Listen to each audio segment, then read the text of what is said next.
Sebelumnya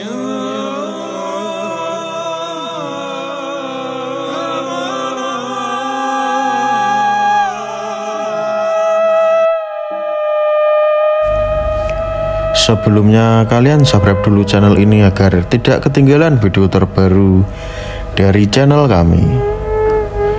Xiu Banzi, selir Prabu Brawijaya dari Cina yang mengubah sejarah Pulau Jawa, yang diduga merupakan raja terakhir kerajaan Majapahit, jatuh cinta pada pandangan pertama saat menatap gadis cantik bernama Xiu Banzi.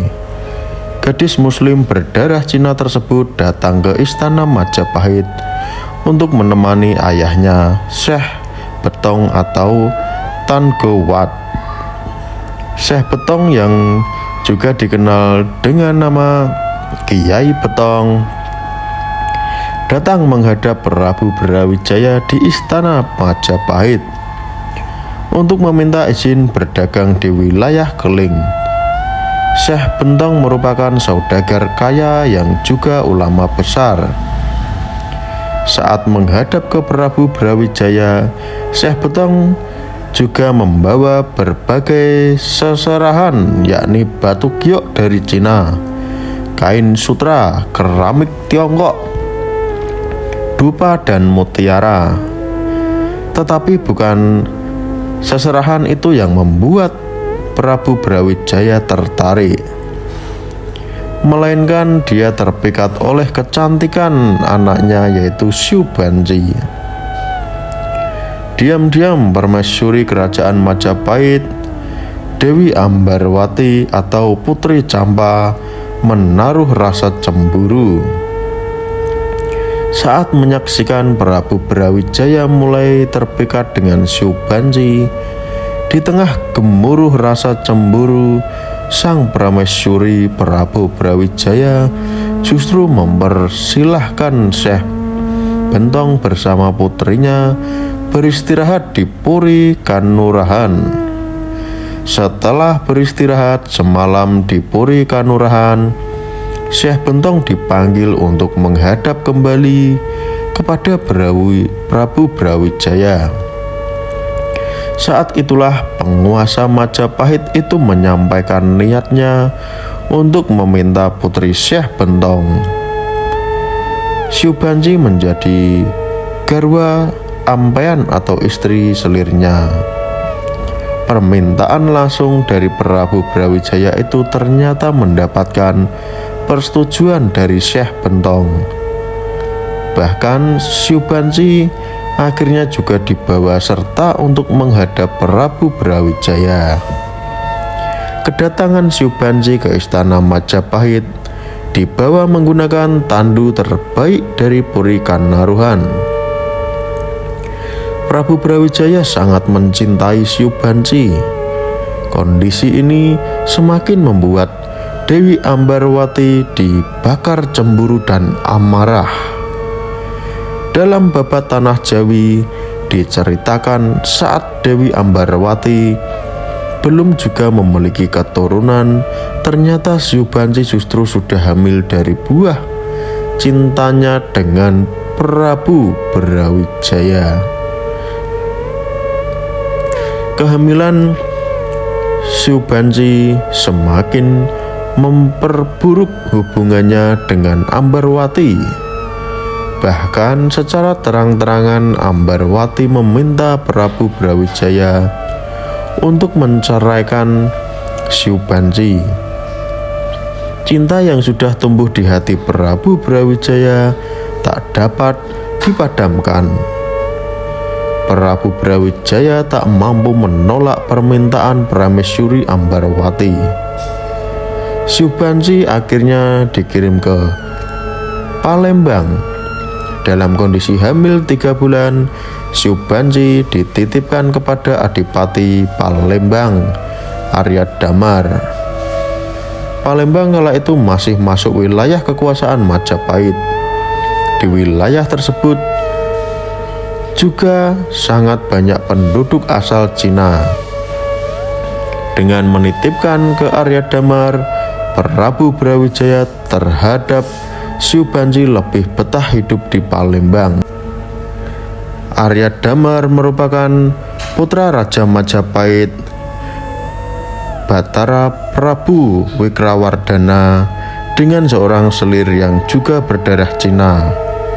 Arya Damar yang terhitung masih paman dari Prabu Brawijaya memiliki nama asli Xuanlong. Prabu Brawijaya akhirnya melepas kepergian wanita yang sangat dicintainya ke Palembang dan merelakan Arya Damar menikahi Subandji. Prabu Brawijaya memberi syarat kepada Arya Damar agar Subandji tidak diapa-apakan sebelum anak buah cintanya lahir. Bahkan Prabu Brawijaya juga meminta agar bayi yang ada dalam kandungan Subandji diberi nama Naraproksa ketika kelak lahir di dunia. Nama Naraproksa dipilih Prabu Brawijaya karena memiliki arti laki-laki perkasa. Setelah lahir buah cinta Prabu Brawijaya dengan Subandji tersebut justru diberi nama Raden Hasan dan memiliki nama Cina Jinbun. Saat beranjak dewasa, Raden Hasan melakukan perjalanan ke tanah Jawa untuk menemui ayah kandungnya. Saat Prabu Brawijaya bertemu dengan darah dagingnya, perasaannya begitu senang. Bahkan penguasa Majapahit tersebut mengangkat Raden Hasan menjadi Adipati Demak. Prabu Brawijaya juga mengangkat adik tiri Raden Hasan yang merupakan buah perkawinan Arya Damar dengan Subandji, Raden Husein atau Raden Kusen, sebagai Adipati Terung yang di kemudian hari dikenal dengan nama Arya Pecatanda. Raden Hasan akhirnya menjadikan Kadipaten Demak sebagai Kesultanan Demak Bintoro. Dilansir dari laman Kemenbud, pembangunan Masjid Agung Demak juga dikaitkan dengan pengangkatan Raden Patah sebagai Adipati Demak pada tahun 1462. Dia diangkat oleh Wali Songo menjadi Sultan Demak Bintoro pada tahun 1478 dan dikenal dengan nama Raden Patah. Raden Patah diduga diambil dari bahasa Arab Al-Fatah yang artinya sang pembuka. Pengangkatan Raden Patah sebagai Sultan Demak Bintoro bertepatan dengan jatuhnya Majapahit di tangan Prabu Gerindrawardhana dari Kediri.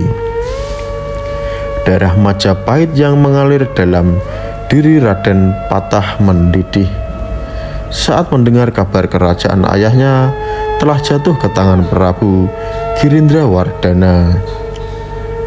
Hal inilah yang diduga menjadi salah satu pemicu dia menyerang Majapahit.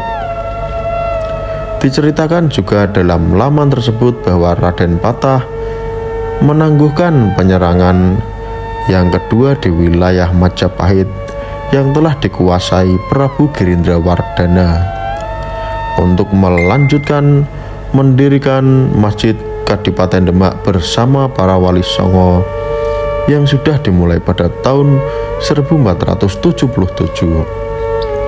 Kelanjutan pembangunan masjid dan penangguhan serangan ke Majapahit tersebut merupakan bentuk penyesalan Raden Patah atas kekhilafahnya yang berburu nafsu menyerang pasukan Gerindrawardhana sehingga banyak prajurit yang gugur. Masjid yang belum selesai dibangun tersebut ditandai dengan gambar bulus yang memiliki makna Sengkala Mamet. Sengkala Mamet bergambar bulus ini memiliki makna rasa keprihatinan Raden Patah karena kerajaan ayahnya direbut Gerindrawardhana. Sementara dalam catatan ribut Darmostopo yang termuat dalam buku 700 tahun Majapahit, suatu bunga ramai diungkap babat tanah Jawa. menyebut Majapahit runtuh akibat serangan kerajaan Islam Demak. Hal ini ditandai dengan sengkalan sirna ilang kartaning bumi. Begitulah tentang Syubansi, istri selir Raja Jawa. Apa pendapat kalian tentang video ini? Silahkan beri komentar di bawah ini.